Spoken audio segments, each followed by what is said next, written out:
वज़ीर इत्तलात पंजाब आसमा बुखारी ने कहा है कि लाहौर और इस्लामाबाद से निकलकर और तासुब की ऐनक उतार कर कभी जनूबी पंजाब का चक्कर लगाएं तो तरक्की नजर आएगी। पीपल्स पार्टी के पार्लिमानी लीडर अली हैदर गिलानी के बयान पर रद्द-ए-अमल में वज़ीर इत्तलात पंजाब ने कहा कि अली हैदर गिलानी हक़ाइक़ से लाइल्म हैं या जानबूझकर सियासी पॉइंट स्कोरिंग कर रहे हैं। अपने बयान में आसमा बुखारी ने कहा कि वज़ीर आला पंजाब मरीम नवाज ने अपने हर प्रोजेक्ट में जनूबी पंजाब को तरजीह दी। मरीम नवाज की नज़र में कोई जनूबी पंजाब और सेंट्रल पंजाब नहीं, सिर्फ एक पंजाब है।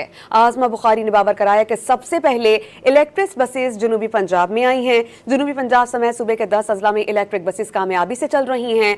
अपनी छत अपना घर स्कीम में 2 लाख घरों में अक्सरियत जनूबी पंजाब में घर बन रहे हैं। और ये भी कहा कि हर बार अपनी डूबती सियासत बचाने के लिए जनूबी पंजाब का झूठा कार्ड मत खेलें।